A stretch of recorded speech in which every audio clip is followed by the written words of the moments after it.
Is there a looming techlash against AI? A notable share of these open-ended responses invoked two movies, Terminator and 2001: Space Odyssey. 66% that it should play no role in judging whether two people could fall in love. That one jumped off the page to me.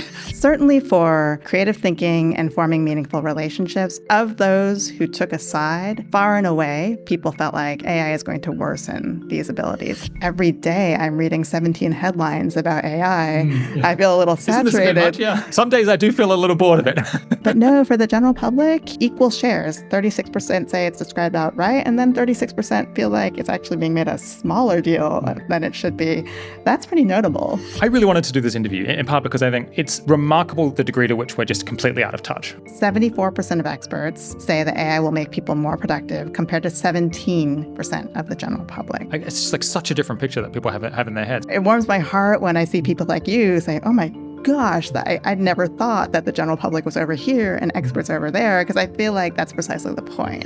When you ask them, do you have confidence in the companies to govern themselves? They're like, no. But then you ask them, well, what about government? What about the alternative? And they're like, no, we also don't like that. Right. Who's supposed to do this? We can appeal to the angels, perhaps, to come down and govern AI for us. That's one area where the experts and the public do agree. I really loved this quote from a teacher. Yeah, this is the quote that made it click for me as well. Yeah, this person wrote...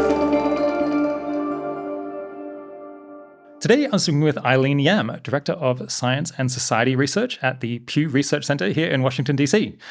Pew Research Center has been doing, public opinion polling on artificial intelligence for many years. But in the last year, they've had 3 reports that really caught my eye, where they surveyed over 5,000 US adults on their opinions on all different aspects of the artificial intelligence issue, and also spoke with 1,000 experts who were part of the AI ecosystem to gauge their views. And all of this polling turned up some very strong feelings, I think, on many different fronts, and like concerns that were quite different than what I expected them to be. And also turned up some massive differences of opinion between the US general public and AI experts in particular, which all made me think that we might be in for a slightly bumpy ride as artificial intelligence begins to affect people's day-to-day life more and more, which is going to be the topic of today's conversation. Thanks so much for coming on the show, Eileen. Great. Thanks for having me. Why should we care about public opinion polling about AI at this kind of early stage? I think a critic might say, it's too soon to really know what the public is going to think. They haven't thought about it that much. For many people, it hasn't affected them, and they haven't been using AI extensively as yet. So we really just can't say what people believe. I think I'll answer that in 2 parts. So the first question is, why should we care about public opinion? So this is a new innovation that's, depending on how you look at it, it's either left the station or it's about to leave the station. And a lot of this very rich dialogue, discussion, debate about AI and all of the implications are really happening in elite circles. So we're talking about insiders, and I would count you among them. You are superlatively conversant in AI, industry leaders, policymakers.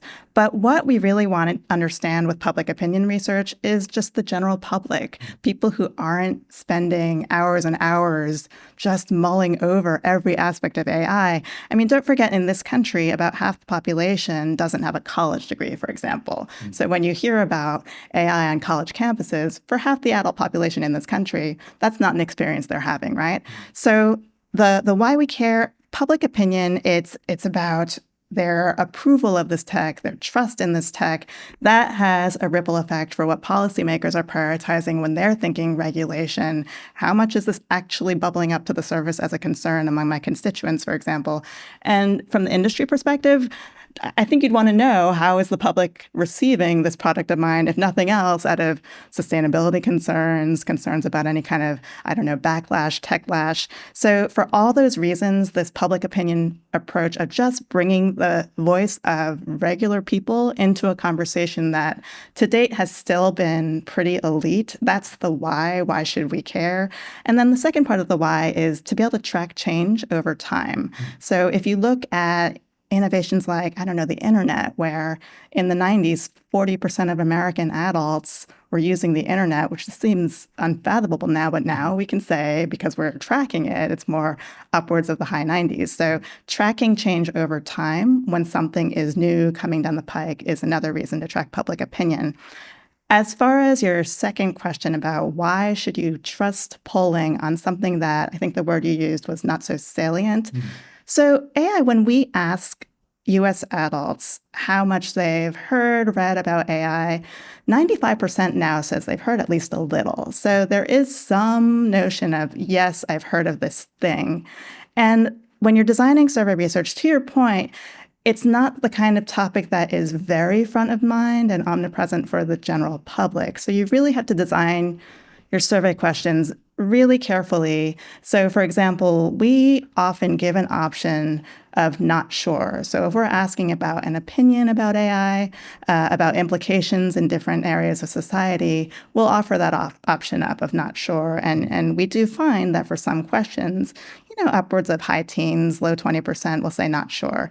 The other thing is for surveying the general public, we really take care to kind of ask about high-level attitudes, so nothing terribly technical. We wouldn't use the term algorithmic bias or even something that for you reflexively understand. If I were to say, AI recognizes patterns in data, there's so many things in that phrase that I think of my retired auntie who hasn't used a computer in a work setting in at least a decade. What's data? What do you mean by patterns? So when we're crafting these questions, we really try to keep this at kind of a broad attitudinal level. And that's the kind of thing that we'll talk about is that I'm not going to use in a survey question lingo or jargon that would be tough or inaccessible to a lot of survey respondents. Yeah. So we're going to go through a lot of different results in this conversation. And I think we're going to be talking about 3 different reports that Pew has published in the last year. We're going to link to them, obviously, and people should go check them out. They're very readable. Pew does I think, a really good job of communicating its results and making the graphs very easy to understand and drawing out the main conclusions. So if you're interested in the conversation, do go read the original reports. But in a nutshell, how does the US public feel about artificial intelligence, would you say? I'd say it's a very nuanced story. And I was reading our findings just a couple days ago prepping, and I was reminded of this school bus driver I had in elementary school who used to say, get on the bus or be under it. And, arguably not exactly age-appropriate messaging for children. But what I have found in looking at this data and what really resonates with me is this kind of dual sentiment of actually, I'm willing to have AI play a role in helping me out with chores, with day-to-day tasks. There's also a sentiment of there's the risk of losing out on opportunity if we're too reluctant to use AI. So this feeling of, back to the bus analogy, okay, I may have a little trepidation about where it's going, but I kind of feel like I want to get on it for certain areas of my life. But then there are some sort of persistent overarching concerns at a societal level, at the level of how AI might affect some core human abilities. And that's where there is this duality of recognizing, I'm kind of open to AI making my life easier, and also recognizing this is a train leaving the station or it's left the station. But at the same time, I'm a little wary. How are those two things balanced against one another? So what we learned in our most recent poll is that 50% are more concerned than excited about the increased use of AI in society. And that's up from 37% in 2021. So there's been an uptick in concern. And the other big finding to many people, every time I've looked at coverage of this poll, reporters jump on the fact that 61% want more control of how AI is used in their lives. Yeah. And what is the biggest concern that people raise when you ask them, what are you concerned about? Yeah, so we really wanted to tap into that in survey respondents' own words. So when we asked, do you have concern that AI poses a high risk to society? So about 6 in 10 said yes, that was the case. And the headlining, the biggest concern boiled down to an erosion of human abilities and social connections. I have some great quotes that people responded to. And so I think that this one really encapsulates it for me.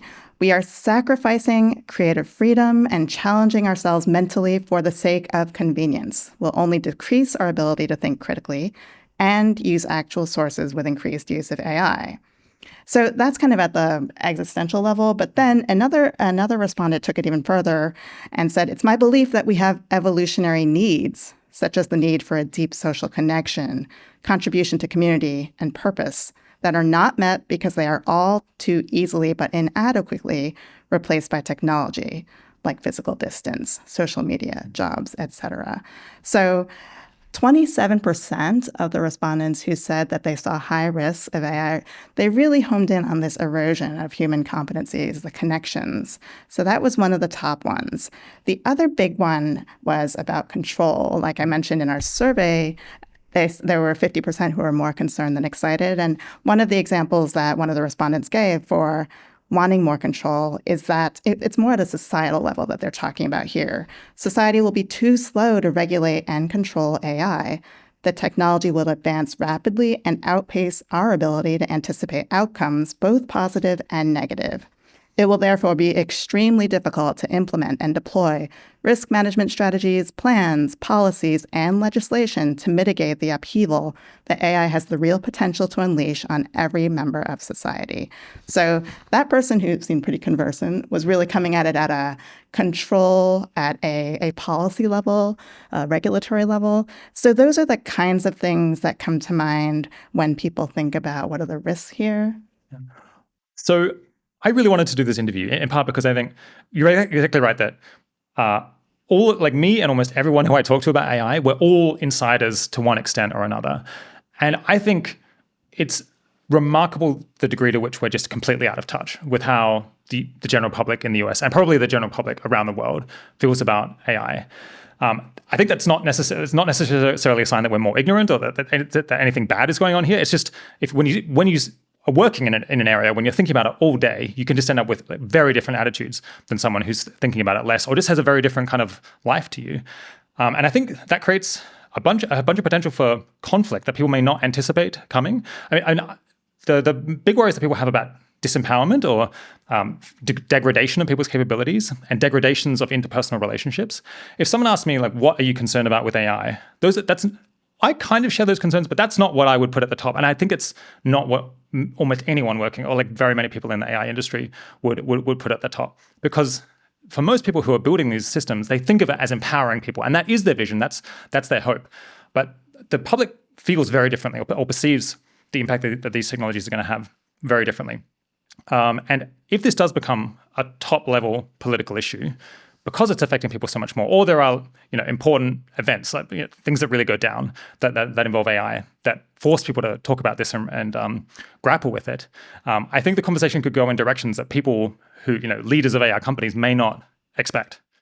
Yeah, I think that this idea of, or the question of, is there a looming techlash against AI? I think that's on the minds of a lot of people in these elite discussions. I think that, what you see when you ask the general public about a lot of the things about risks and, where do they see maybe an opening for AI in my life versus not, a notable share of these open-ended responses invoked two movies, Terminator and 2001: Space Odyssey. And I don't know if you're familiar with both, but it was all in the context of sort of this cultural touch point that predates all of the conversations we're having today. 2001 goes back to 1968.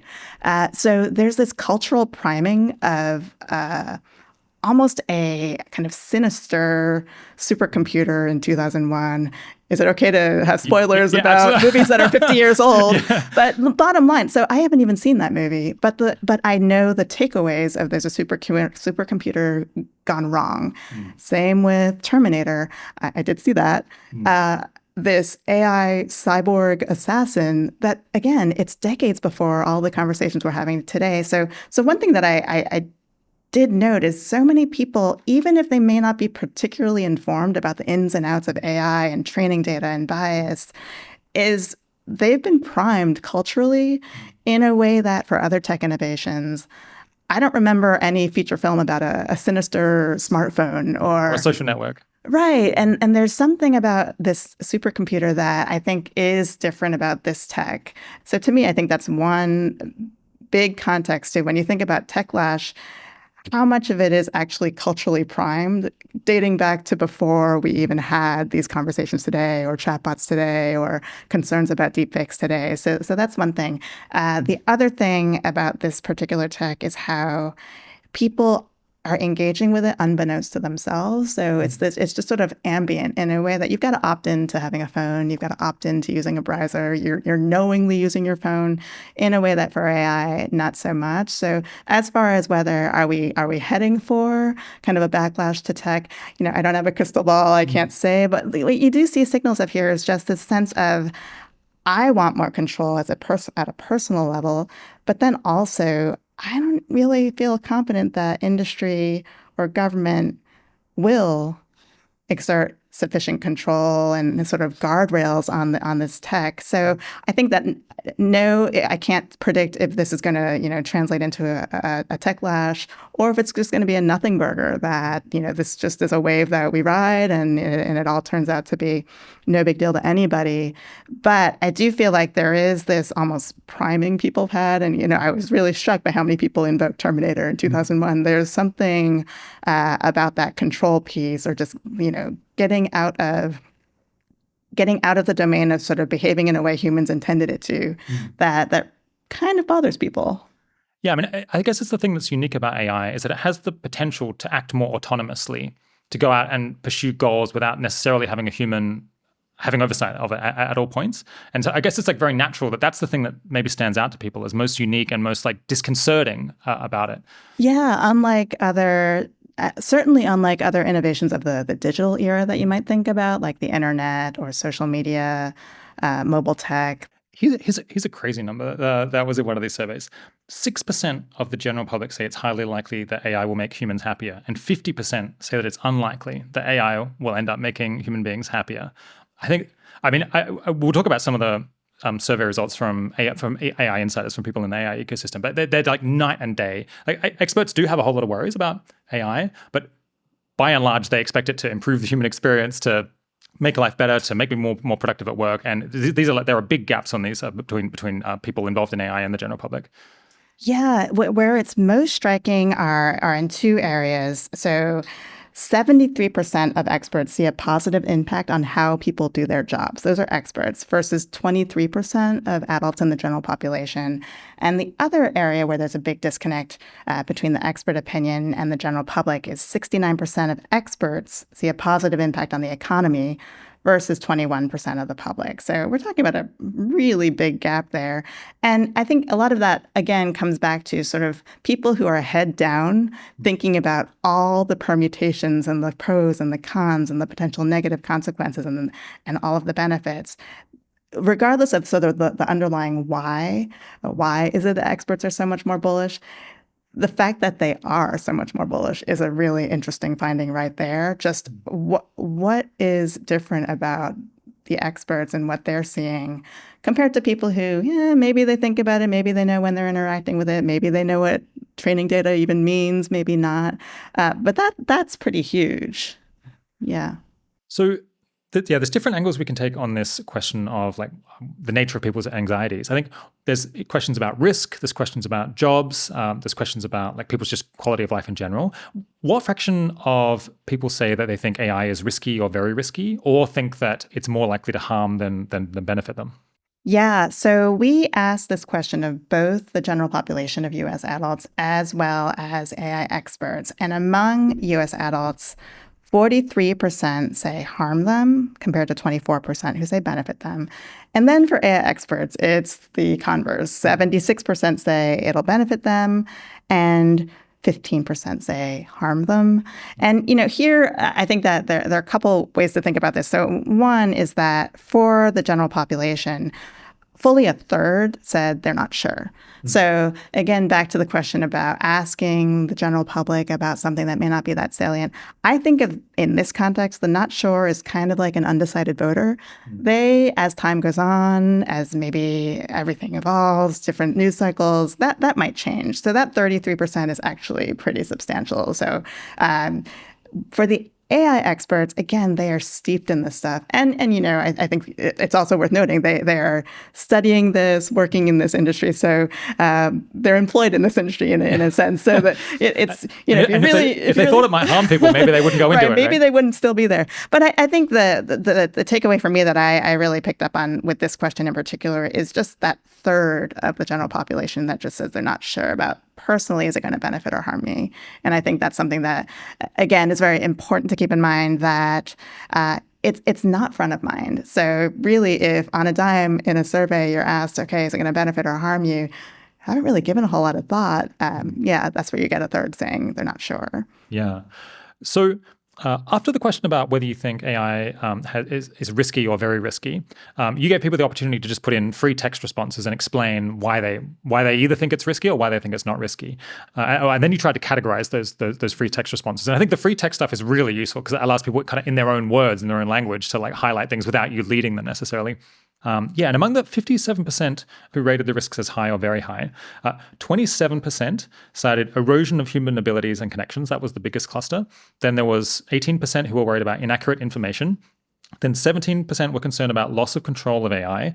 11% were concerned about misuse or people using it for bad purposes, and 9% mentioned job loss. So and there was a spread of other smaller issues. It's such an interesting combination of issues. I think the stuff that experts tend to talk about the most, I think, is kind of misuse, loss of control, maybe job loss. I mean, certainly inaccurate information in the sense of, are the models good? Or at least, like, are the LLMs giving people the right answer? Yeah, this erosion of human abilities and connections was the one that maybe surprised me the most on that list. Is it possible to give people like more of a texture of like exactly what about human connections or human abilities do people expect to erode? Yeah. So there is this question that you're referring to about what people in their own words think are the main risks of AI to society. We also, in a separate question, asked, to what extent will AI make people's ability to form meaningful relationships, think creatively? Will it improve that or make it worse? So certainly for creative thinking and forming meaningful relationships, of those who took a side, far and away, people felt like AI is going to worsen these abilities. And in the open-ended kind of free-form responses that people offered, when it came to this kind of erosion of human abilities, I really loved this quote from a teacher.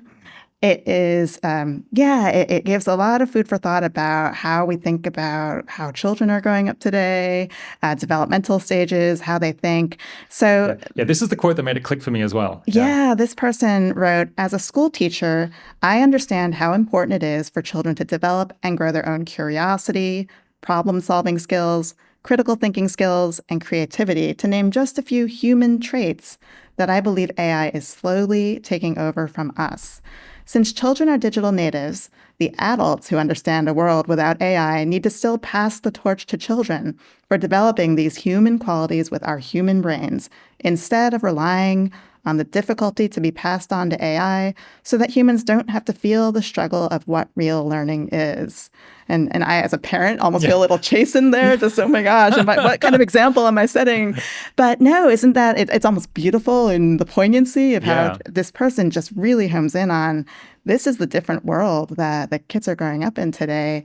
Again, that erosion of just almost, she's hinting at the essence of what makes us humans, and this kind of curiosity, problem-solving skills, thinking skills, overcoming the hurdles in your head and relying on yourself to clear them is just, it's very evocative. Absolutely. Yeah. I think so. I spend hours every day now interacting with AI when I'm at work. Almost everything that the first thought that I have when I'm given a task or I'm preparing for an episode is like, how can I collaborate with AI to make this easier and faster and higher quality? I guess not everyone has that experience or has a positive experience with it. But at least for me, I've never felt more engaged. I've never felt more empowered. I've never felt like more mentally active because the AI allows you to speed up the routine stuff so you can get to the harder stuff. So that's the sense in which people are going to be disempowered, not going to have such good connections, didn't resonate with me. But then when I'm imagining my own child growing up in this world where they've never actually had to do the thing themselves all the way, all the time they've just been able to delegate it to an AI. And by the time my kid is in school, these models are going to be even more powerful. It's going to be maybe unclear what value they can add, especially as a 6-year-old or a 7-year-old. You could always just get the LLM to do the thing for you better than you can do it. You're going to get better, but the AIs are also getting better as well. So it's kind of always going to be ahead of you. I guess we don't know how it's going to pan out, but children growing up in this era might well end up feeling a lot of connection with the AIs that they're talking to with the chatbots. Maybe not. I mean, I guess some people have that experience now, that they feel a sort of personal connection. They feel almost like the AIs are their friends and other people don't. But if that's the world that you grew up in your entire childhood, is that going to affect your ability to have positive relationships with other people? Especially when the AIs, they kind of give you whatever you want, right? They're not like other human beings with the rough edges and the difficulty of the things that you have to navigate. Yeah. Yeah, absolutely. And I think that this idea of, the question we asked about, how is AI affecting people's ability to form meaningful relationships? We're typically thinking about meaningful relationships with other human beings, right? And the extent to which people perceive AI as somehow, I don't know, supplanting that or eroding those qualities. We asked another question about whether people saw a role for AI in matchmaking and predicting who might fall in love with each other. There's something about relationships that in our survey work in this one, it seems a little sacred, that this is just not the domain of computers. I think that, what you picked up on as far as learning and what this teacher picked up on, what's a little different is when you're getting into this realm of problem solving, seeking out information and being able to find information, overcoming that writer's block on your own. That's where it gives people pause. Yeah. So 53% of people say AI will worsen people's ability to think creatively versus 16% who say it will be positive. I mean, I would say it's positive for me now. Maybe in the future it could become negative, but that's striking to me. 50% say AI will worsen the ability to form meaningful relationships versus 5% who say it will be positive. 40% say AI will worsen people's ability to make difficult decisions versus 19% positive. So a little bit more mixed there, but still leaning negative. And 38% say it will worsen people's abilities to solve problems versus 29% positive. I mean, I think this is just so different than the picture that people who are really hopeful and enthusiastic about launching these products have. They think it's going to help people with all of these things. Yeah, well, I think what this data speaks to is both things can be true, right? You can believe that AI can help solve problems, but not necessarily feel that's a good thing to be offloading wholesale to a computer or to an algorithm. And then I think that's the crux of a lot of conversations I'm in, particularly in maybe the public health realm, is there is this tendency to almost make this a binary conversation of should AI do this or not, as opposed to AI as tool, as assistant to the humans that actually are the executive decision makers. And I think there's a little bit of that tension. And the other thing I want to note about the data on whether people think that AI is eroding these different human qualities, think creatively, form meaningful relationships, for example, there is a sizable share that actually says neither better nor worse. And what I find striking is 25% when it comes to forming meaningful relationships actually says it's not going to make us better or worse, and then another 20% say they're not sure. So I think that's really interesting to me, that the not sure or it could go either way, meaningful relationships with or without AI, maybe it doesn't make a difference. So there is nuance in those findings. However, those who expressly have an opinion one way or the other definitely lean towards the negative, that it's just going to make us worse. I guess the fact that there are so many people who are unsure or on the fence suggests that we could see big, like if there are big events, so something that it captures the public imagination and gives them a sense of, yes, AI is degrading young people's ability to have relationships. We could see big swings. Or conversely, if people don't observe it, maybe they'll just get more comfortable and become happy with it over time. Right. It comes back to salience and, what's the mental image you have, right? I think really when it comes down to these human qualities, I think for a sizable share, it's just jury's still out, right? I think that if you have an opinion, yeah, you're skewing negative. But for a lot of these data points, there's a sizable share that could go one way or the other. Yeah, so the second or third largest worry on the list was a loss of control of AI, which sounds like the kind of thing that we talk about a lot of this show. What did people mean by that? It could mean so many different things, right?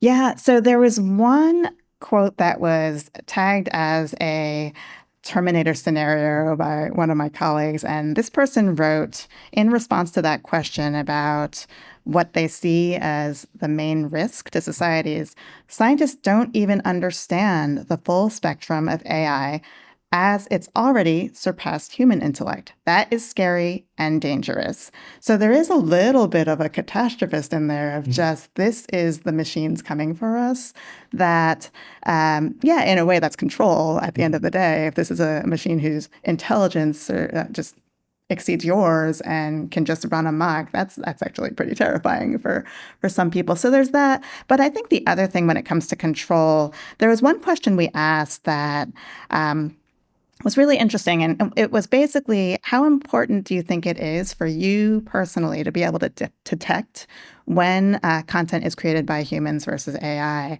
And so about 7 in 10 said, yeah, I think that's really important. But then when we asked, okay, how confident do you feel that you could actually spot AI-generated content versus human?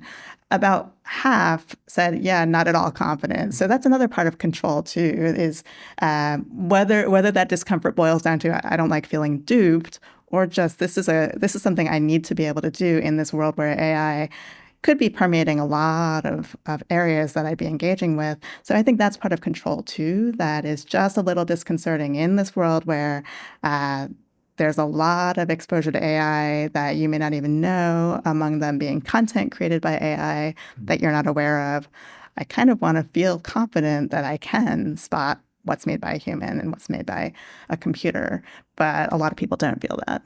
Yeah, misinformation was one where the general public and experts really saw eye to eye. I think 60 to 70% of both of those groups thought that AI-generated misinformation was a significant concern. Yeah. I mean, that's actually one where I'm like slightly inclined to think that people might be exaggerating, or I think it's a manageable issue, but I guess it's one that people have talked about a lot, and I think it definitely is a legitimate concern. And most people across the board just think that they're a bit worried because they correctly think they can't identify when things are made by AI. Right. No, exactly. And, there's been so many news cycles about, celebrities being duped or being impersonated. And that was, of the people who said, I see a high risk of AI to society, the negative impact on accuracy of info was mentioned by 18% of those people. And I have some great quotes from some respondents on that as well. One was, to your point, AI can very easily be used to fake people's likeness and voice. This is absolutely dangerous in the hands of criminals or other dishonest people. Identities can be stolen. Innocent people could be framed for doing or saying things they didn't do or say. And then relatedly, another one said, right now, generative AI just has no relationship with the truth whatsoever. Properly using it takes a ton of effort to verify that the information it provides is correct, which I think really mitigates its purported time savings. You can make total garbage really fast, and that's about it. It's great for scams and low-effort work, poor if you actually want to do things right.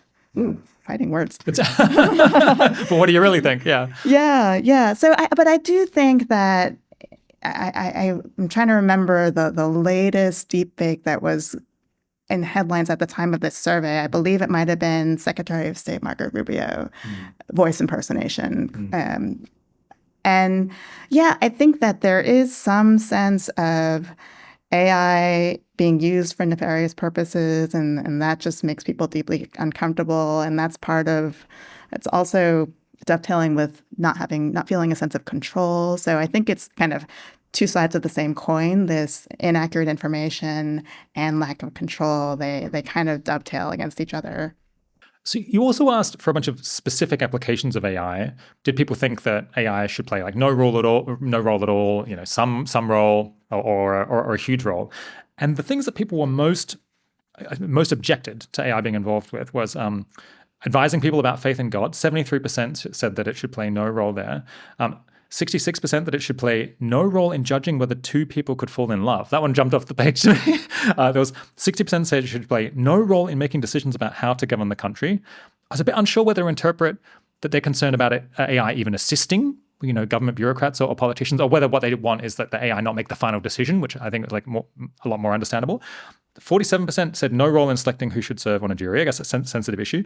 And then 36% said it should play no role in providing mental health support, which, I mean, frankly, I think is a big mistake personally. But I guess it's all of these sort of, it's the personal stuff. That's a common theme with several of these. And I guess also like exercise of power through government. I think that when we were developing this question, we were trying to capture a few different buckets that hit on one dimension is sort of the personal realm to the less personal realm, be that medical science or finance. But the other dimension is how high stakes or consequential is getting it wrong or right. I think that for something like forecasting the weather, that's the science realm, searching for financial crimes, finance realm, developing new medicines, healthcare/science realm. There is where you see more receptiveness to a role. On the other end of the spectrum, matchmaking, faith in God, that affects me more personally than a weather forecast gone wrong. Unless I'm maybe a farmer, it's an unanticipated bad hair day. It's not really kind of Doesn't hit home something in a that, deep way, it doesn't kind of land the way, advising about faith in God, that's deeply personal, deeply individual, deeply personal. So yeah, I think that when I look at these findings, I bucket them off into kind of big data in the medical science finance realm. There's more receptiveness there. But on the more personal end of the spectrum, and I'd say matchmaking, religion, that's where that is. That's where people feel like, yeah, not so much. And this is where, the shares that are saying not sure, they're still notable, but not as high as we've seen for other items. I mean, there's still maybe 19%, 13 to 19 saying not sure, but these opinions are a little bit more concretized, at least as far as people actually weighing in and saying. And for mental health, providing mental health support to people, you noted you were surprised by how low that 36% said no role at all. It's interesting because literally just the other day, someone had the converse reaction of 45% see at least some role in mental health therapy. Granted, this was someone in the public health realm who feels like, I don't know about therapy by algorithm, but I think that just speaks to there are different coins, different sides of the same. Yes, exactly. And it's super nuanced. But I think that in broad strokes, this idea is just deeply personal, very individual aspects like matchmaking, like religion. That's kind of a no-fly zone. But then on the more, big data out there, developing medicine, forecasting weather, identifying financial crimes, that's okay. Yeah. It was interesting. So the public was quite happy, in the scheme of things, was quite comfortable with AI being used to fight crime. I guess to surveil people, like identify suspects of crimes, which somewhat surprised me because I guess one of my anxieties is that AI might be used for mass surveillance, might be used by a government to oppress people. But I guess that was less salient to the public than I guess this role in matchmaking, romantic matchmaking. I'm kind of curious. Do you think maybe it sounds bad, the idea of AI forecasting whether people will fall in love, but if someone designed a new dating app, and the dating app used some sort of algorithm to match people based on their answers to questions, trying to estimate their compatibility, do you think many people really would be like, this is unacceptable. this product shouldn't exist? Yeah, well, I think you actually present a bit of a test case for how experts interpret that question. Where your mind went is to dating apps and data and algorithms, which is not necessarily how sort of regular Joe might hear that question. They might be thinking more, I don't know, AI as something that is not necessarily tethered to an app. And even this notion of data and what does that even mean to have this kind of basically robot or algorithm that is trying to predict what my personal preferences are. But I think that what's interesting is, and I do regard you as an AI expert as we would have defined it here, right? Your mind went to dating apps, data, algorithms in a way that, not everyone's necessarily would. Hearing it that way. Hearing that question of, could you judge whether two people could fall in love? We never mentioned apps, for example. So if you're someone who just would never even consider a dating app in the first place, is that really where your mind's going, right? So I think that just, to me, speaks to it. I think that you're reading the question perhaps differently than others might. Yeah. Not necessarily wrongly, I guess, but just in a particular way. People hear the question and different things jump to mind. Yeah, you just exactly. And that's the premise of our survey research is a lot of times we don't spoon feed to people what we mean by this question is. I'd say more often than not, we really want to know, what are you reading into that, and answer it accordingly as far as how you're coming at it and what comes to mind for you. And that's where I find it very interesting, your reaction. When I read your question on that in the run of show, I thought, oh, that's really interesting. Rob's reading it that way because I'm not sure everyone would. It does. Yeah. Another surprising result to me was, so the thing that people were most comfortable with AI doing out of the list was forecasting the weather. So 74% of people said that it could play like a big role or some role in forecasting the weather. 12% of people said AI should play no role at all in forecasting the weather, and 14% are unsure. I'm like, 12% of people who think, how do they think we generate weather forecasts now? Do they turn on the weather channel and they're like, that's disgusting stuff? I mean, I guess like, many people just won't have thought about this. How much time do we spend thinking about weather forecasting? There was a big difference in education on this. So 88% of postgrads said yes, it's absolutely fine for AI to be involved in forecasting the weather, versus 62% of people with a high school degree. I guess it's possible to just like understand like maybe postgrads and people with a high school degree, at least for some of them, they think of very different things when they think of AI forecasting the weather. Or possibly it's just an issue where no one's ever thought to ask them this question before. Someone's on the phone or they're going through the survey. Yeah. I would say a little bit of column A, a little bit of column B, but I think that the educational gradient does speak to something, right? Sort of what do people who are more conversant in AI in general, more exposed to it, interact with it more, arguably understand this idea of data and number crunching more. There is just a lot more salience to this idea of an algorithm predicting what the weather is going to be like. So interestingly, getting back to, for me, what is interesting is I looked at this finding and thought, wow, that's a really solid majority that are okay with AI forecasting weather. It never occurred to me, but 12% say no role at all, because comparatively for all the other items we look at of roles in society, it's quite a bit lower. So I felt like it was interesting that was your reaction, because I feel like, wow, that's a whole lot of people who are okay with weather forecasts. The Weather Channel is probably safe. Yeah, probably not going to not going anywhere. Yep.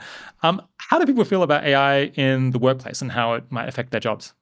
Yeah, so that was a really interesting line of questioning that we asked both AI experts as well as the general public. So over the years, when we have asked about concerns about or perceptions of AI's effect in the workplace, that is a recurring concern, is job loss, people being supplanted in certain industries. But what's interesting is when you compare how the experts think about the impact of AI on jobs compared with the general public. So 73% of experts actually see a positive impact on how people do their jobs versus 23% of adults.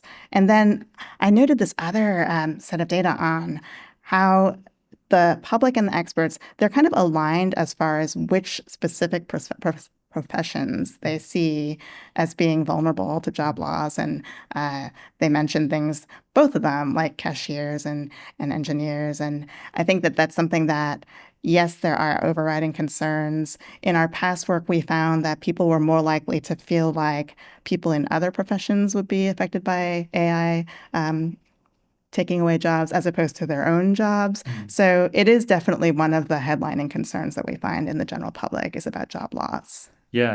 I guess one of the three reports was mostly focused on this question of jobs and the workplace. I think, the numbers that stood out to me here were 52% of workers are worried about future impacts of AI in the workplace. 32% think it will lead to fewer job opportunities for them in the long run. 56% of the public are highly concerned about AI leading to job loss versus 25% of experts. So this is one of the things where the experts and public feel pretty differently. And an interesting thing was, people who use AI in their job are more worried about its impact on their job. So 42% think that AI will lead to fewer job opportunities if they use AI versus 30% who don't. I guess maybe that makes sense, because you're imagining office workers who could see that maybe they are more replaceable than they used to be. Right. And workers with more education who use AI more, are also more worried, 57% versus 48% for people in the lower education category. So I think that's different than I imagine like previous waves of automation, where it's like it's actually the people with more education, the professionals who are like think that AI is coming for them. Yeah, for sure. And that is something that is just different from the Industrial Revolution, where you thought of the more working with your hands kinds of jobs that being most at risk. Whereas now it's kind of, okay, could this LLM actually do that analysis job better than, if not better than, more cheaply than humans, right? So I was looking again at our data on experts versus general public opinion on which jobs would be most at risk or where AI might lead to fewer jobs. And it's interesting, the public is more likely than experts to see job loss happening among factory workers, musicians, teachers, and medical doctors, interestingly. And I mentioned medical doctors because that is one realm where even with the overarching concerns about AI's impact on society, that is one area where the public is expressing a bit more receptiveness to AI actually having a beneficial impact, is in that medical realm. But what's interesting is I feel like, to me, to your point about how there are certain professions that are regarded as potentially at risk of AI supplanting workers, medical doctors wouldn't have been on my bingo card as one of them as recently as 5 years ago. But the general public's up on that, and they feel like, yeah, this is actually something that medical doctors could be at risk here. So that's super striking to me as well, and certainly different from the Industrial Revolution, where that's not going to supplant doctors. It would be more likely to maybe factory workers be affected. So yeah. So fair to say that the US public, at least many people, are apprehensive about AI. I think if I imagine someone in the industry who was like a bit skeptical about how much one can make from this, I can imagine them saying, people are always skeptical, always were nervous about the new thing. Anything that's been around since I was a child, that's okay, and the downsides of it are just acceptable and part of the air that we breathe. But the new stuff, that's always what people get worried about. Is it possible to were people, for example, like similarly concerned at this stage in the rollout of smartphones or the internet in general? Pew's been going a while, so you have polling about that stuff, right? Yeah, the one data point I was struck by, so I went back to look about how people were feeling about the internet in the late 90s. So we have a 1999 poll. And at that point, internet use about 40%, give or take. Some percentages were saying, yes, I use the internet. So much lower than today. And one of the questions we asked at that time was how they felt about, quote unquote, having access to all that information, this deluge of information right there in one place. And 62% said they liked it. There wasn't a corresponding, for lack of a better word, sort of hand-wringing about the implications, the way that we're seeing today about AI. And, one big difference between those previous digital revolutions, whether you're talking about internet, smartphone, and AI, is just people willfully use the internet. People willfully use their smartphone. And there wasn't this corresponding sense of, again, coming back to control, of I don't even know when I'm even engaging with AI or something made by AI the way you did with the internet. So there was much more of a sense of there's a benefit here to the internet. To the extent that concerns were raised then, it was interesting. One was about the speed of my connection, which, today in a broadband world, I kind of chuckle at that. But then there were some who mentioned data privacy concerns. So I don't want to claim that there were no concerns about the internet, but it's a bit of an apples and oranges comparison because it wasn't the kind of tech that felt ambient the way AI does. Yeah. I guess if you didn't like smartphones, you could just not get an iPhone. But I guess all of the media coverage about AI does carry with it, I guess, this tone that AI is coming at you whether you like it or not. And I think that is kind of true in a way that probably wasn't true for smartphone. I guess it's hard to go without a smartphone now, but you can still do it if you don't like it. Just have a dumb phone if that's really the decision that you want to make. But if AI replaces you in your job, it doesn't really matter whether you can't opt out. Yeah. Yeah, and that's exactly right. And that's very different from, let's go back even further. Calculators, people might have said the same thing, that it's making you lazy, you're not doing things in your head, then now you can use a calculator. There wasn't an existential, this is changing humanity kind of conversation or nature of society. It's infiltrating every dimension of society. It's a calculator. It's affecting your ability to do math in your head. But I think there are some who would say, why not eventually regard AI as a tool like the calculator? We now normalize calculator use even in very advanced math classes in secondary schools. So there is a camp that talks about how, keep your eye on the prize of AI being a tool, and maybe trepidation about effect on human competencies. Maybe that'll shift as people start to potentially think of it as more of a tool as opposed to the colleague who supplanted the human being that used to be your colleague. So I think that's the other thing that I love that question, though, about how this compares to other innovations in the past.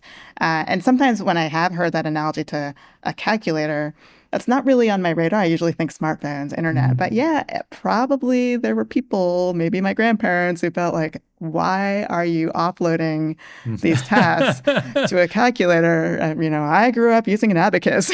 So I feel like perhaps there is some element of that every innovation, maybe there are some slower adopters or naysayers, and maybe ultimately it's regarded as a tool in the toolkit, and normalized in a way that it's hard to imagine now. So yeah, it is quite different, though, from other digital innovations that we lived through in the past couple decades. Yeah, I think sometimes I see cited, I think there are quotes from people from ancient Greek times when people would complain that writing was causing people to have worse memories. They didn't have to remember, Exactly. They didn't have to remember the entire Iliad. You've gone soft. You've gone soft, yeah, exactly. Yes. I think in as much as AI does end up just being a tool, and it is just kind of an assistant that helps you accomplish more, I guess that if it continues to be the way it is for me now, I think that a lot of these concerns will recede. The case where I think people will remain worried is if the capabilities just keep growing, and eventually it becomes unclear what role the human is playing in the work or the decision at all. And that is what the pioneers of the field expect sooner rather than later. And maybe it will take a lot longer, but I think people are aware of this possibility that they could be replaced in many parts of their life. And understandably, I guess it makes them nervous about their future position. Yeah. I did a little bit of digging into what was public opinion about genetic engineering and atomic energy in their kind of early phases. I think on genetic engineering, both of human beings and of crops, I think the public has always kind of been apprehensive about that. They felt nervous about it to start with, or negative about it to start with, and even as it has become quite common, people have felt nervous about it. That's an interesting result. On atomic energy, back in the 50s and 60s, I think Americans felt good about nuclear energy. They were more excited than concerned. And it was only, I think, around 3 Mile Island that public opinion really began to turn, and people began to be significantly more concerned than excited about it. So I guess the picture is people are sometimes nervous about new technologies, and opinion gets better. Sometimes they feel good about technology and things get worse. It absolutely is influenced by how events go, and whether the thing that captures the public imagination, the thing that gets media coverage, is a positive story or a negative story. Yeah, and the question is there going to be a 3 Mile Island episode for AI, or is it going to be more like landing on the moon and this is amazing? So yeah, and I think you're exactly right that sentiment can shift on a dime depending on these externalities that really can't anticipate.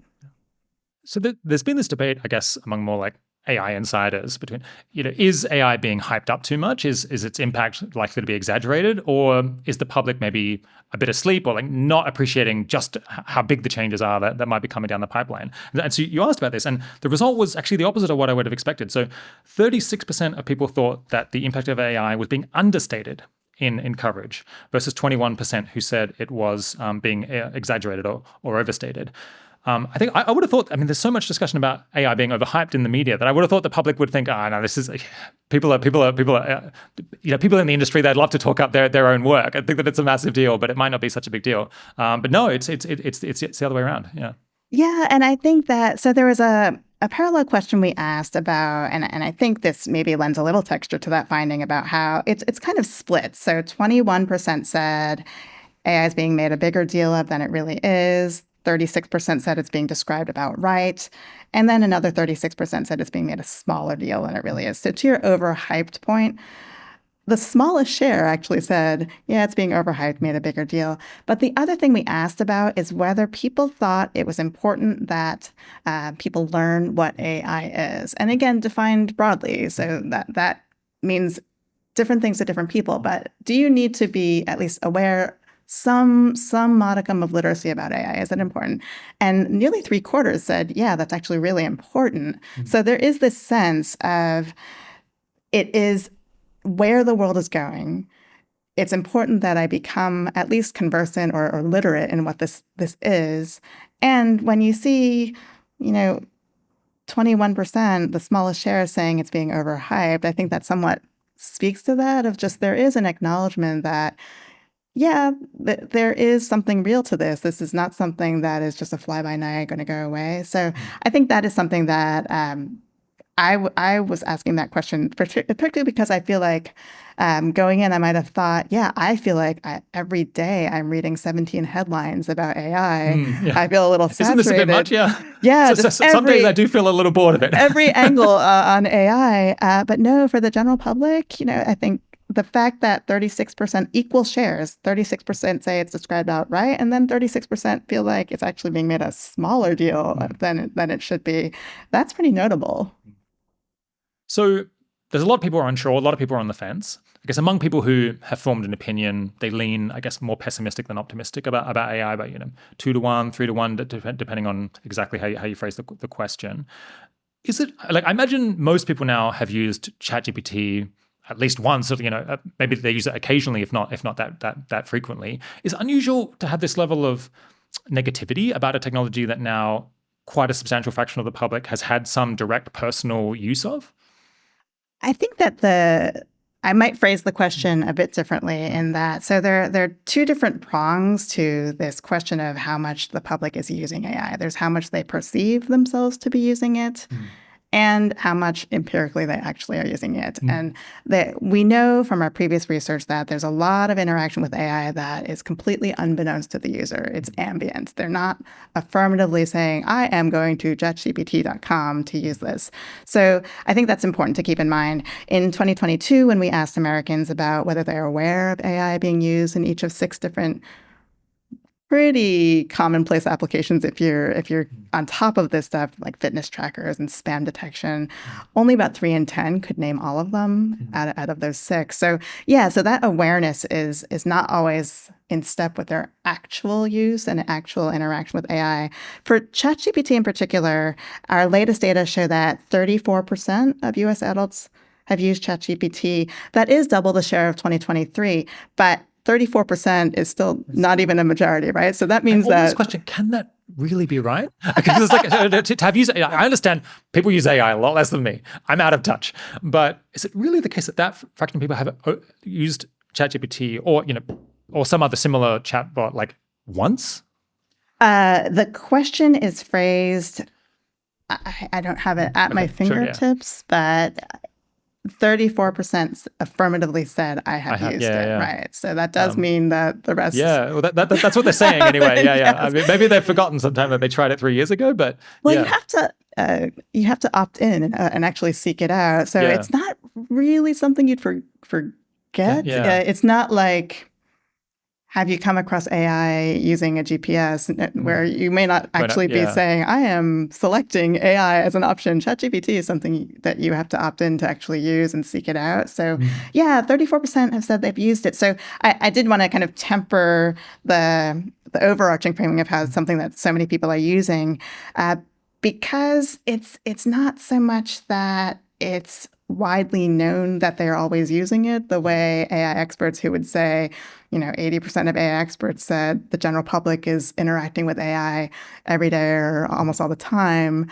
The general public is nowhere near that, right? So remind me, what was the stat there? It was like, I think experts, I think they thought that 70% of people were using ChatGPT or similar products regularly? Yeah. So the general public they're not even always aware of when they might be interacting with AI. Experts have a much loftier perspective on how much the general public is actually interacting with AI. So nearly 80% said that they think people in the U.S. interact with AI almost constantly or several times a day.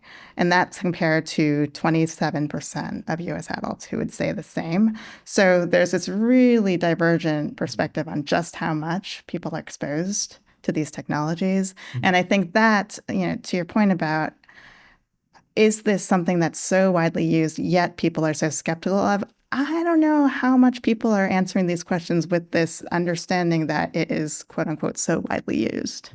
So I wanted to connect all of that with the vision that the frontier AI companies have for the world that they're potentially going to create for us in like coming years, basically, the next handful of years in their self-conception, in their mind. So I think many people at the frontier AI companies, they think that we're heading towards a world of recursively self-improving AI, within the next 5 years. So very big increases in capabilities potentially resulting from that. They talk openly, or at least until recently, they talked very openly about basically displacing almost all office workers, being able to do everything that office workers could do, dropping in an AI agent from the cloud and basically rendering most people who work at a computer obsolete. I think in their personal lives, many of them delegate decisions to AIs that assist them in order to get more done, make more decisions more quickly. And I think they envisage a future in which humans are going to be leaning on AIs and deferring to them, sometimes just completely delegating decision-making in their lives to artificial intelligence advisors who just have better judgment than those human beings in the imagination of the people making these products. There's more disagreement about the question of personal relationships. Some of the AI companies have shied away a bit from the idea that people would be forming personal bonds with these AI agents. But there are other companies that are specializing in that, trying to make, character AI, as an example, I guess XAI, for better or worse. They've been trying to make these, AI companions that people might feel, might have strong feelings towards. And I think all of the companies hope to have a large impact in education, to have AI integrated into schools, to have AI making a big impact in healthcare, for hopefully improving people's health, hopefully, preventing misdiagnosis, getting people the right treatment sooner.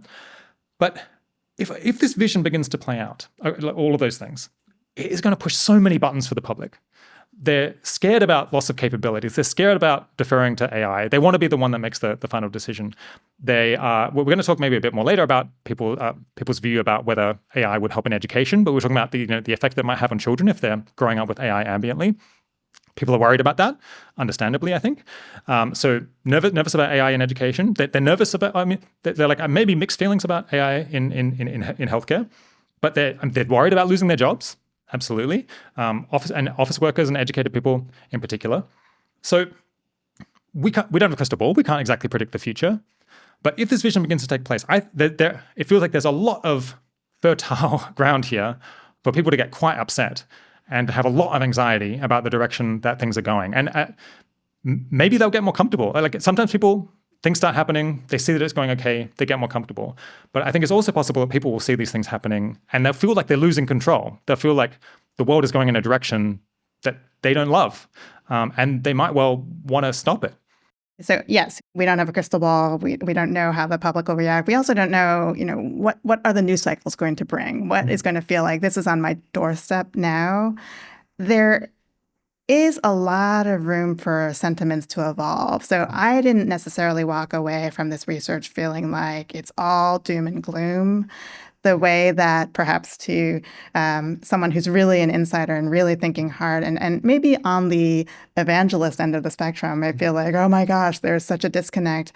I think there's still room for there to be wins and feelings of, oh, wow, this is, in medicine or in treatment, diagnosis, there might be some real potential for AI to make a difference. The extent to which the public is aware of developments down the pike that actually might, give a better look, maybe. Yeah. I think that remains to be seen. And that's why we want to keep tracking this, is that there are these sometimes watershed moments in history that just signal to the public, oh, maybe I have to give that a second look in this domain or that domain or the other. So I think that the fact that we see different degrees of comfort level with AI playing roles in different areas of society, there is some sense of, yeah, I'm comfortable with that. No, I'm not. But you can also imagine a world where something like, detecting fraud in a way that, oh, wow, my credit card, someone's using my card. That's something that I realize AI has picked up on. You might start seeing it in a different light. So I think it just remains to be seen what just externalities keep shaping people's views, because it's just changing so quickly. I really couldn't anticipate, is there a backlash coming? If everything played out the way you just described, how is the public going to react? There is, certainly that overarching concern about control. I do feel like that's something that that needle isn't moving in a better direction over time, at least. So I think that that's something that is just enduring, and that's something that I think all parties keep an eye on, because it's sort of adjacent to other areas of concern like misinformation or deep fakes or kind of feeling that you're getting duped by content that you don't realize is AI. So I think as far as buckets of concerns, definitely that control piece is something that people hold dear, and it's just lingering and enduring. Yeah. Yeah. Yeah. How do people feel about regulation of AI? Did they expect it to be regulated too much or too little?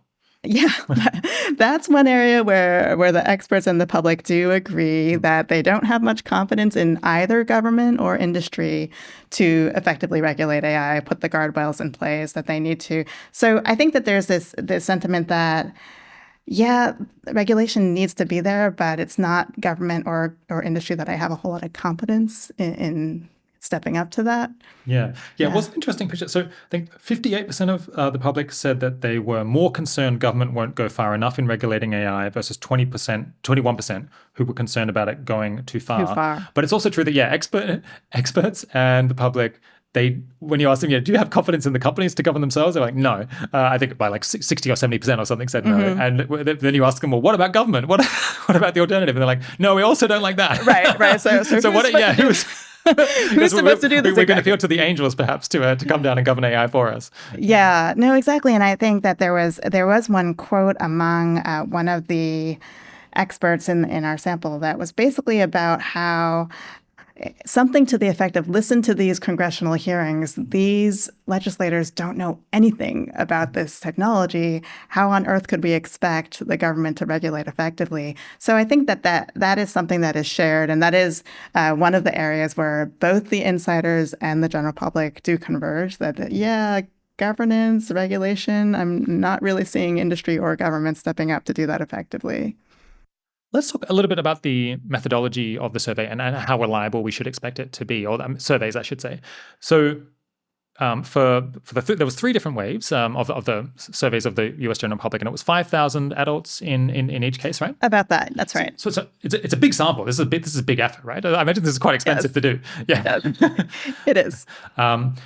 How do you feel about the representativeness of the sample? I know, like, obviously, polling people have like a big difficulty that some sorts of people are more likely to respond to polls and more willing to participate than others, and that's something you have to try to offset in the weighting. Right. Do you feel good about how well you can do that?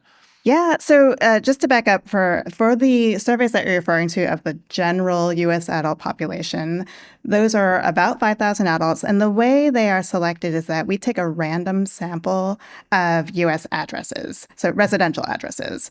And that gives nearly all U.S. adults a chance of selection. So to the extent that we're comfortable saying this is broadly representative of the entire adult population, that's precisely because it's a probability-based or randomized sample of adults in the country. So as far as the reliability, I mean, what do you look for when you're trying to assess the quality of a poll is, we don't have skin in this game. We're not sponsored by, I don't know, someone who does have skin in the game, whether that's industry or someone who's more of an advocate, activist. So as far as sort of the impartiality, the sampling, that's where I feel like, this is pretty gold standard, and this is something that I have confidence in reporting out the estimates that we are.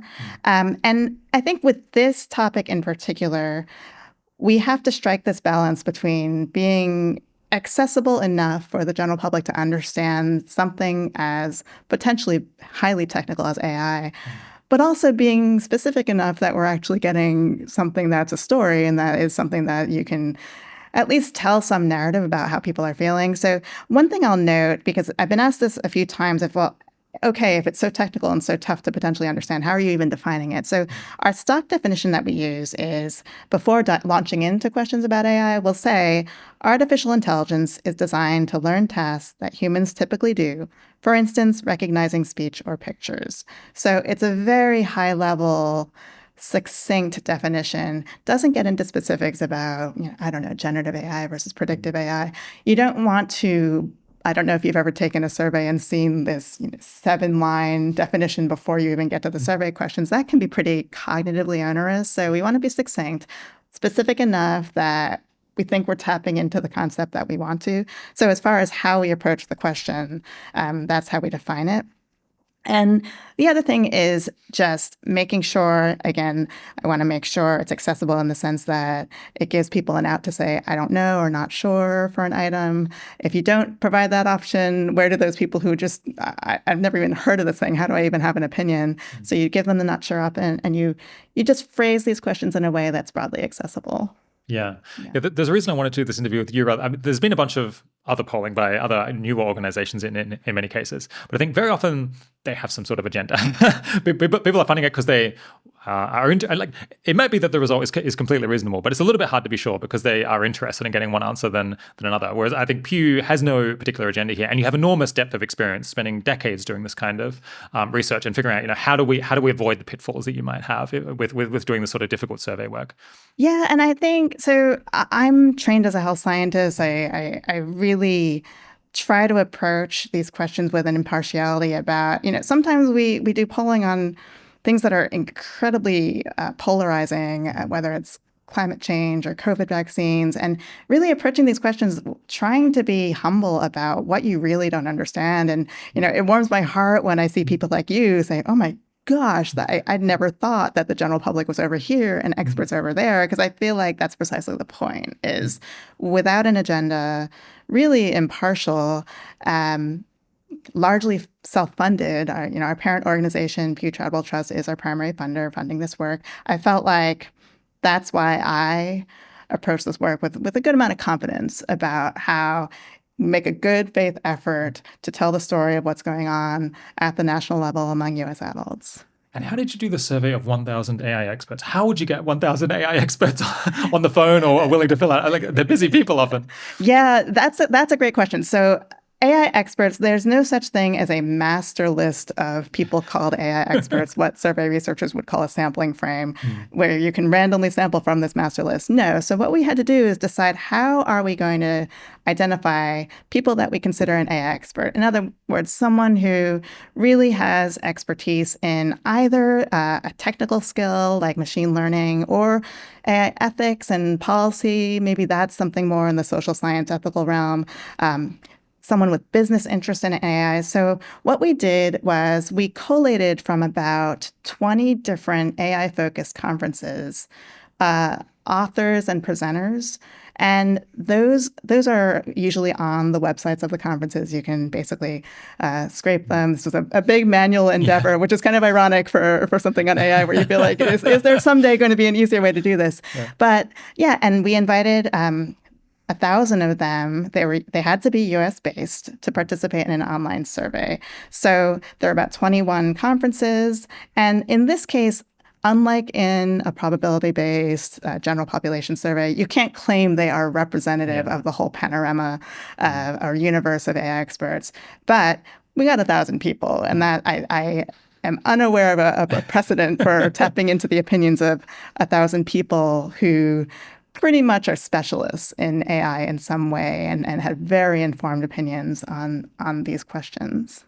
Yeah, so I think one of your colleagues told me that the expert group maybe like trend a little bit young or towards like more junior people, which is perhaps understandable. If you're like the CEO of the company, maybe you don't have time to fill out the survey, but if you're a PhD student or a junior person, maybe you do. So because a lot of graduate students attend as authors, as presenters, they attend these AI-focused conferences. We did have a sample of experts that skews a bit younger. So a lot of them were under the age of 45, nearly 8 and 10 were that young. And then as far as whether they were currently a student, 40% were currently students, likely graduate students. So yes, because of the way we went about sampling. And the other thing to keep in mind is this is not necessarily a field where there is a large share of, septuagenarians working in AI. No. So I think there's a few, but yeah, not so many. Probably not as many as there might be 32-year-olds. Yeah. So I think that's the other thing where it kind of squares with what I might expect as far as skewing young like that and skewing more highly educated. Let's talk a bunch about the positive feelings that people have. I guess we've talked a lot on the negatives, and I imagine people being a bit frustrated by that. But there were plenty of positive things that people had to say as well. Yeah, where were people most enthusiastic about the impact of AI? Yeah, it is not all gloom and doom. And when you ask people it was 25% who said they saw high benefits. The main reasons that they cited were about efficiency gains, freeing up time, for example. That was 41% of those people who saw high benefits mentioned efficiency gains, freeing up time. And a quote that I thought was really just resonated with me was this person said, AI takes mundane tasks that often waste talent and effort and allows us to automate them. AI also allows us to access information in a more streamlined way and allows us to save something that we can never get back, time. So that permeates throughout. And it's in our other survey questions, we've seen that too, that people are, about 3/4 are willing to let the AI help with day-to-day tasks. There is an openness to how this can help make my life a little easier. And the other most commonly mentioned theme was about expanding human technological abilities. And I think that one thing that you hear a lot about is in the healthcare realm. There was one respondent who said, use of AI could significantly speed diagnosis of medical issues. Now we rely on any given doctor's ability to know about certain conditions, a real issue, particularly in rural areas. So in healthcare and similar in education, you do see people touting the prospect of AI leveling the playing field, whether it's these rural areas where you don't have, let's say, psychiatrists, or in the sense of education where, okay, a person who is learning English as a second or third language, could that level the playing field in terms of translation, for example? Could it be a 24-hour potential tutor for people?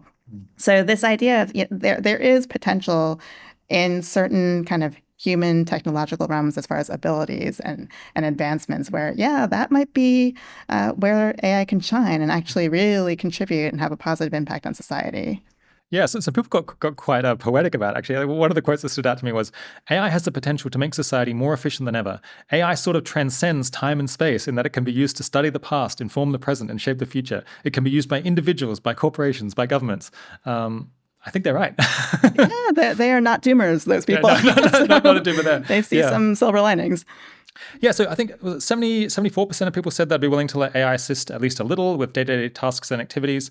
40% of workers who've used chatbots find them extremely or very helpful for speeding up work, so quite a lot of usefulness. And I think this might have been earlier. So the models just keep getting better. They're like a lot better than they were a year ago, and people were already, at least a substantial fraction were already finding it very helpful.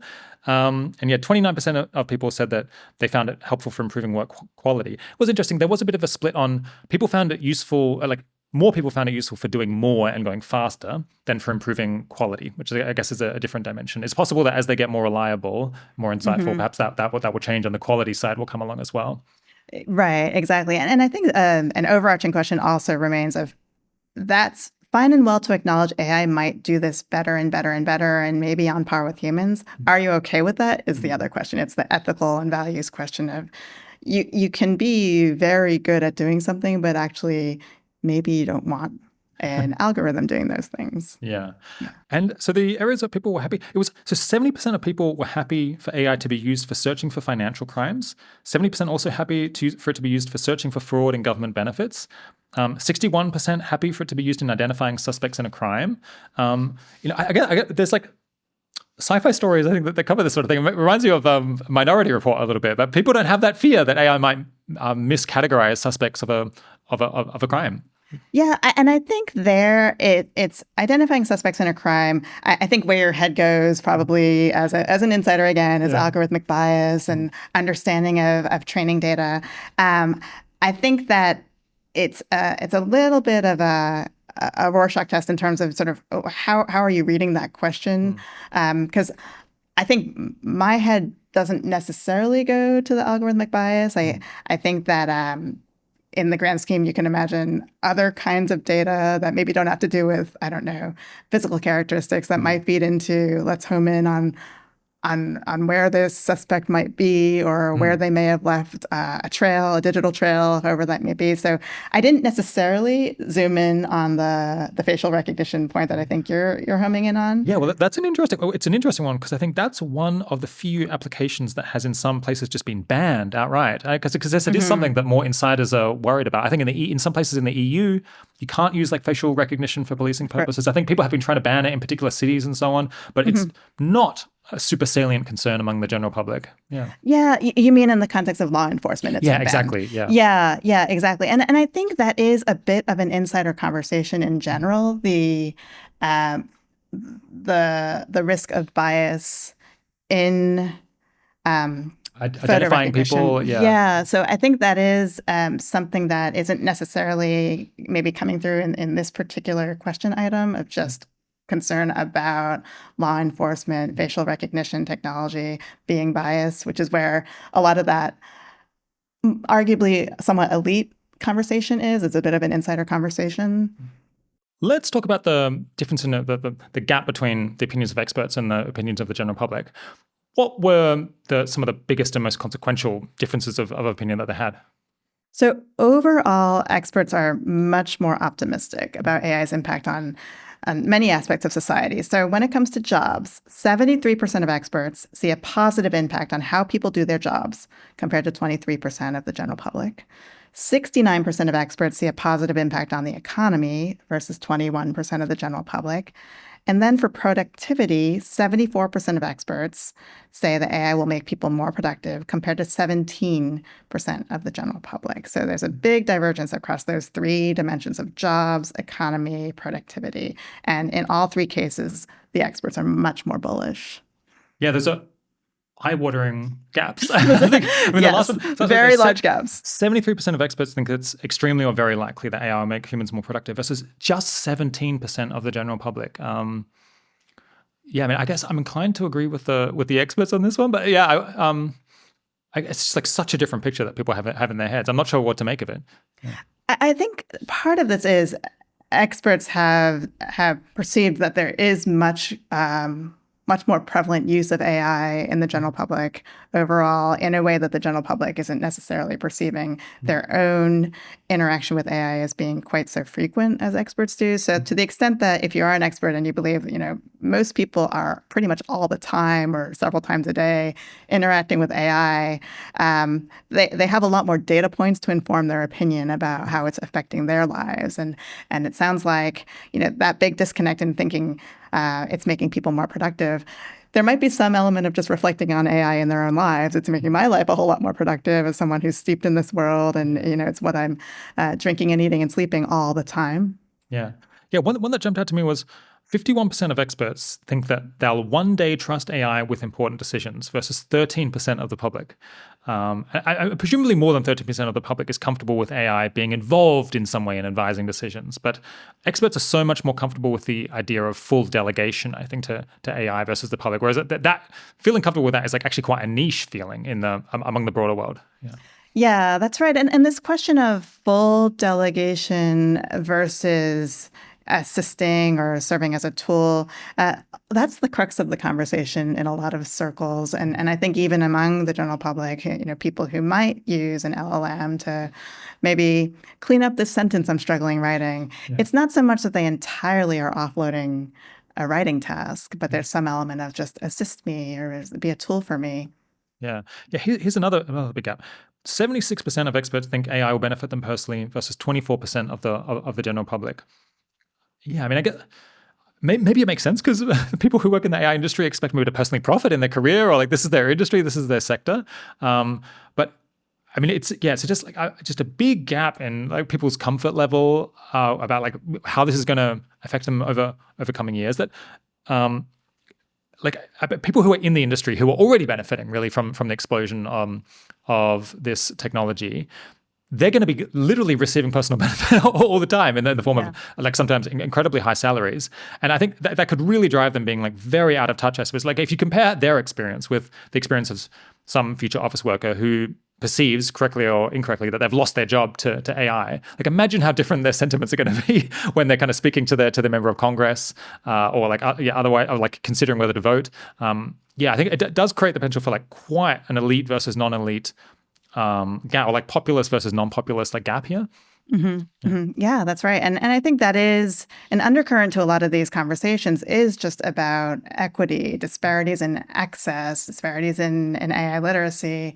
So yeah, I think that the fact that there's such a gap in experts' perception and the general public's perception, that's precisely part of the reason why we wanted to do this. Let's illuminate where this elite discussion is way down the road, far further downstream than where the public conversation consciousness is. And these questions about the kind of impact on jobs, when there is something salient to respond to about jobs, or, this is affecting my livelihood, perhaps that's when you might see a needle moving. And, there is some room for these views to evolve over time. We do kind of give people the option to say, I just don't really know yet, or it could go either way. But yeah, I think at this moment, the perception and frankly, the optimism of the experts compared to the general public is really striking. Yeah. You also asked about the probability of AI resulting in major harm. And here the gap wasn't quite as large, but it was still meaningful. So 20% of experts think AI is likely to cause major harm to humans versus 35% of the public. And 46% of experts say that major harm is unlikely versus 18% of the public. It's kind of like reversed, although a lot of people are uncertain about this one. Yeah, a lot of not sures. Yeah, and I think there it's interesting in the open-ended responses when people were asked about what they saw as the risk, one thing that came up was just these core human abilities that are being weakened. So I could see that being part of this idea of there's major harm to humans going on. Yeah, I bet that something that's going on here is that when experts hear major harm, they think of catastrophic loss of control, the kind of thing that I would think about, right? Or like AI gone rogue, or like catastrophic misuse. Mm-hmm. The public probably just considers like degradation of the human experience, like loss of personal connection, like loss of job. They would think of that as major harm, and that's probably the thing that's most salient. Yeah, I think that those are the main themes that came out of those open-ended responses were about, erosion of human abilities. Misinformation is another one. And so I think this lack of control theme also comes up quite a bit. So I think perhaps you're onto something about how if you as an expert think major harm is this stuff over here, the general public is not thinking of it quite like that. So that could certainly be underpinning some of this. Yeah. So two big areas that I'm personally enthusiastic to see AI get applied, and maybe I'm like a little bit nervous that it might be regulated a bit out of existence to too far a degree, is education and healthcare. Where did the experts and the general public stand on AI in those areas? Yeah, so you're right. I often think a lot about if there were, let's say, industries or sectors where AI really has a lot of potential to be a disruptor. I think of healthcare, I think of education, I think of work. And for healthcare and education, we did ask both the experts and the general public about, how they feel about the impact on those two realms. On medical care, 44% of the public says they see a positive impact on medical care. And that's actually an openness to AI that is a little bit more elevated when it comes to medical care in the general public. However, that's still 40 points lower than what you see when you ask experts about the impact on medical care, where 84% of experts say there's going to be a positive impact there. For education, there's also this gap where 61% of experts say they'll see a positive impact on education, 24% of the general public would say the same. So even for medical care, where the public is a little bit more open, it's still way, way behind where the experts are on sort of their optimism there. Yeah. And earlier we talked about the opinions on mental health. And I guess so 36% of people said that AI should play no role at all in treatment of mental health. But 46% of people said that they support it at least playing some role in mental health. So that's like one where people are kind of on the fence. They can go both ways. Yeah, that is interesting. And several people have homed in on that finding, in particular, mental health therapy, especially in this world where increasingly conversations and headlines are about this idea of perhaps an AI companion can alleviate loneliness, or maybe is there a place for AI in providing therapy? So yeah, I think that is, to the extent that we see an openness or a window to receiving AI in the healthcare realm, mental health realm, yeah, that's where there is a little bit more receptiveness in the general public. Yeah, I think you said that I can't remember what the questions were here, but that the public is happier with AI augmenting and assisting doctors and less comfortable with it replacing doctors. Is that right? What meant to say is that that's where the conversation is. We don't, that's a little bit of a tough question to ask the general public about, is this a tool assisting or is it, it depends on where they're at with AI in general and Yeah. understanding. But no, I think what I meant to imply is that there is a conversation about AI as an assistant or a tool, and maybe that's where we should land as opposed to wholesale supplanting or offloading certain tasks or capabilities to AI. What are some questions on which the public and experts tended to agree? I think we've talked about one of them, which is that they both groups think that the government probably won't regulate AI enough, and I guess both of them are somewhat concerned about misinformation, inaccurate information coming from AI. Are there other notable ones?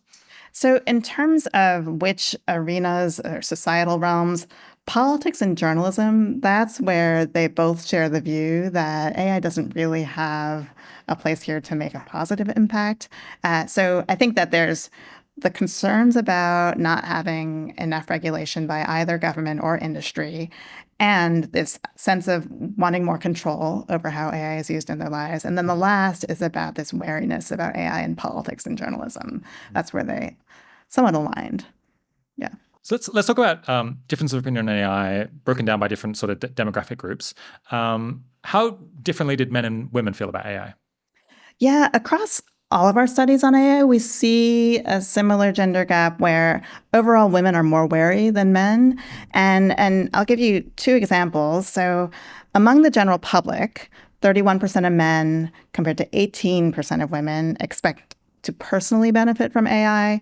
And then among AI experts, 63% of men see a positive future impact of AI, and that's compared to 36% among women. So those are certainly non-zero differences. That's a notable difference there. And I think that one thing that was a parallel finding in some ways, or at least a potentially contextual finding, is that we also asked in the same survey of experts. I'll read the question verbatim because I would want to make sure I accurately portray it. So we asked if they think that the people who design AI programs take the experiences and views of the following groups into account. So when we asked experts about whether men's views and experiences were taken into account adequately, 75% said yes, very or somewhat well. And that compares to when we ask the same about women, that drops to 44%. So women's perspectives and views are taken into account. So I think right there is, even among experts, this sense of, yeah, men are simply just more represented in this realm.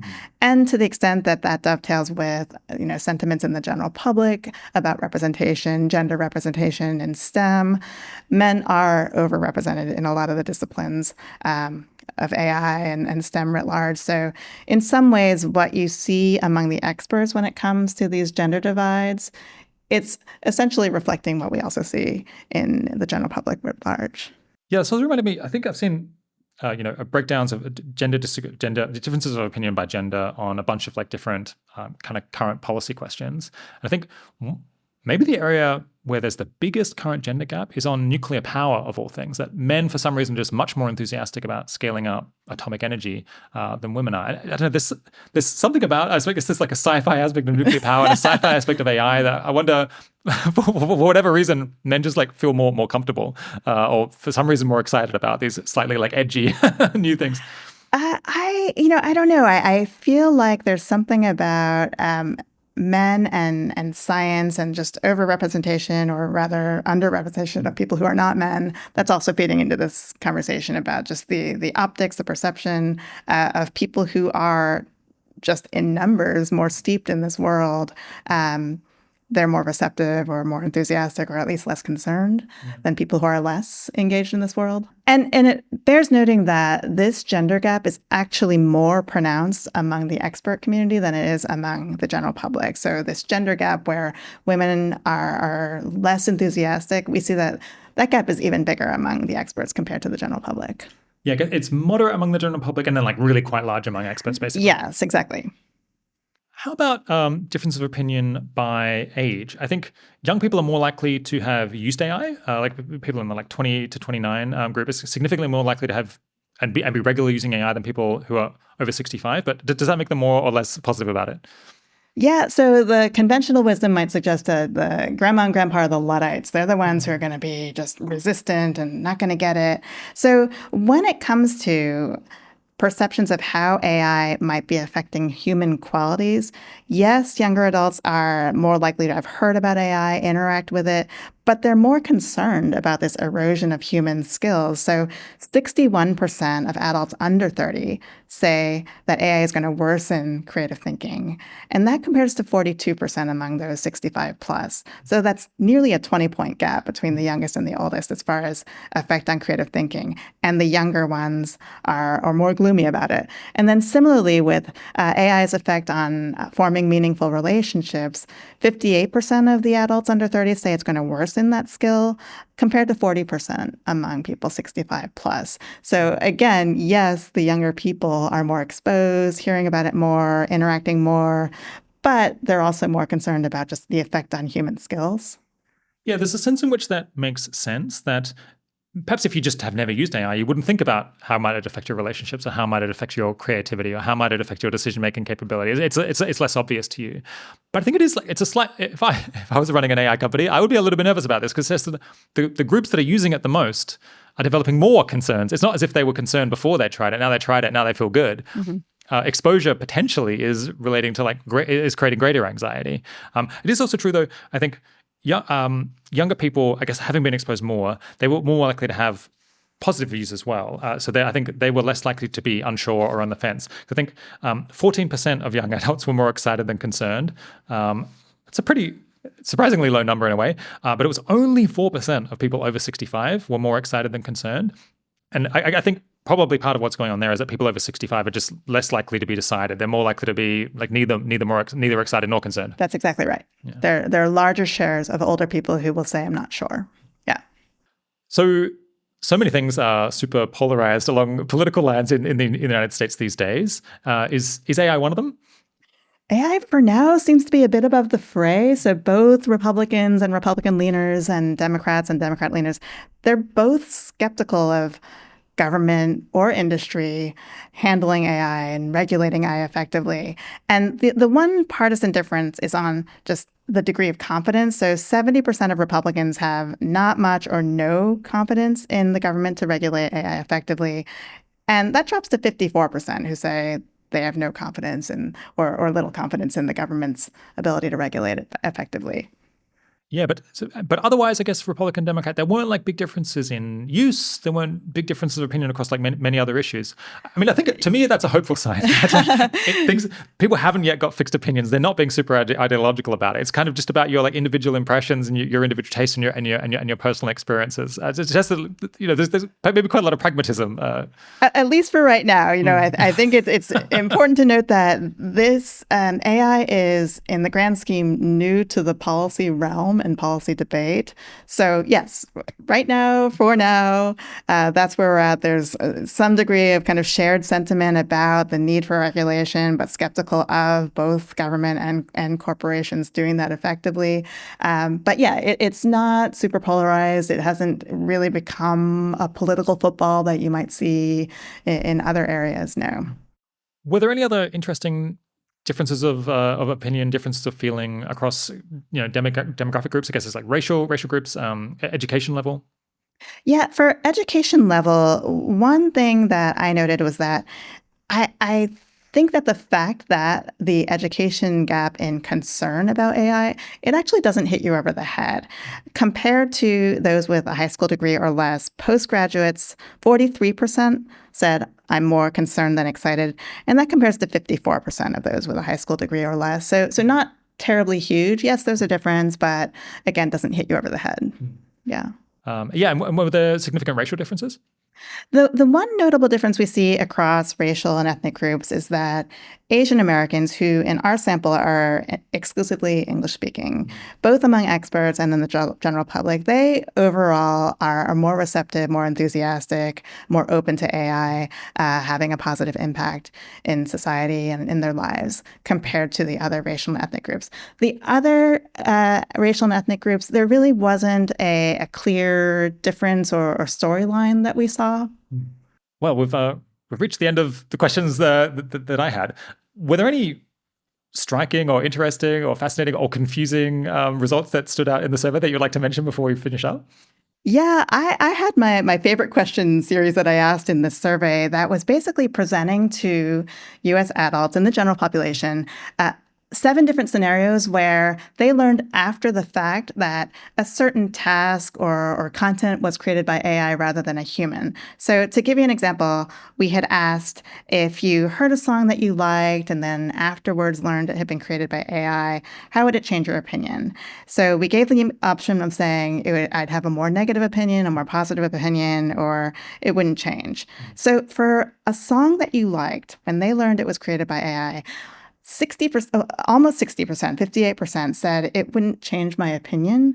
38% said I'd walk away with a more negative opinion. Just 3% said they would actually like it more. Yeah. So I think that middle option of the neutral, maybe I run in a crowd that's a little kind of verified about, music is squarely a human capability. A lot of the general public didn't seem to be particularly affected about that news.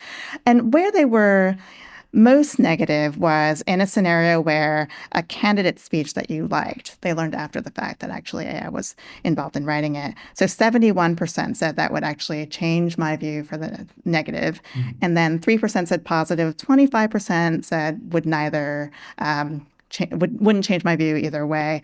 And there again, we're coming back to a finding we found in the past about just when it comes to politics, generally the public feels like that's just a no-go area. AI doesn't have a place there. So a candidate speech, I would kind of consider that's that realm. So yeah, that was a fun finding, a fun set of findings there. The song, I used to think maybe it's just a product of spending a bunch of my childhood toiling, learning an instrument. I feel like, oh my goodness, could a computer just do this just as well as I could? So yeah, that is something that popped out at me. Yeah. I'm sure a lot of staffers are using ChatGPT to help them write politicians' speeches, but I guess they've just got to do a good job of covering their tracks. So they've got to find any instances of the word delve in there and then take them out. And musicians, maybe they have license. Yeah, right. Just go ahead, have at it. Have at it. Yeah. Yeah. I think I'm going to really look forward to future reports on this. I think I'm going to be on Twitter being like, new Pew Research on AI just dropped for the next couple of years. Does Twitter still exist? I'm just a conscientious objector. I'm going to call it Twitter forever. Can't let go. Yeah. What are the questions that you're interested to ask in future surveys? Or what sort of uncertainties do you have that you think might be able to resolve in future reports? Yeah, well, one thing, and this is kind of a trademark of the polling that we do, is we want to continue to track the things that we started to track on adoption and usage, attitudes, trend that over time. So that's something that we're already doing and will continue to do. Where I see a lot of room for just public sentiment to evolve very quickly, probably not entirely linearly, would be where AI is most likely to be a disruptor at this moment, and that is work, healthcare, education, those 3 domains. And when I say work, I think that I think of people currently in the workplace. So let's say in the case of healthcare, doctors, but also the pipeline. So people training to be doctors, are they choosing different professions now? Just what's happening in these different realms for the pipeline of workers. So the third place we're really interested in just keeping our finger on the pulse is on just where the public is at when it comes to policy, when it comes to regulation, when it comes to guardrails. As the conversation becomes a little bit more salient to them and the pros and the cons and the risks and the benefits, where does public sentiment move on things like guardrails, for example? And then the last is this question around ethics and values.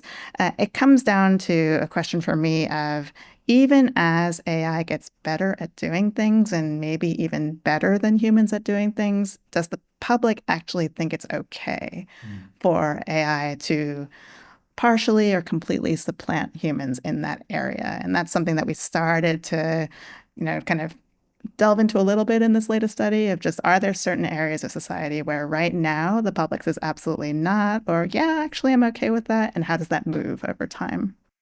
Yeah, I guess because I'm so focused on trying to forecast in which direction is public opinion going to go, something I'd really love to see more of is, I guess, possibly, if we possibly could, tracking the same people over time and kind of as they get more exposure to AI, either in their personal life or in the workplace, or as they begin to use, they go from using it occasionally to using it weekly to using it daily. Are they trending towards becoming more comfortable, or are they becoming more anxious and more concerned? Because I guess that would be like a good leading indicator of where might the broader public go, like as other people begin to use it more as well. Right. And a related question is, as you understand it more, does it become clear to you where the pitfalls might be in a way where it might work in the opposite direction, where, okay, I'm learning more and more and more, and I'm kind of freaking out the more I learn. And it could go in either direction. And I think it's a really interesting thing to just keep an eye on. Yeah. Yeah. Well, thanks so much for coming on the show. Your knowledge of these reports is impressive. I don't know how many numbers we've used in this. This is definitely the most numbers I think that we've used in any episode of the show. So. I appreciate you. This was a cram session for the exam the next day. So yeah, I'm glad. It was fun. My guest today has been Eileen Yam. Thanks so much for coming on the 80,000 Hours podcast, Eileen. Thank you.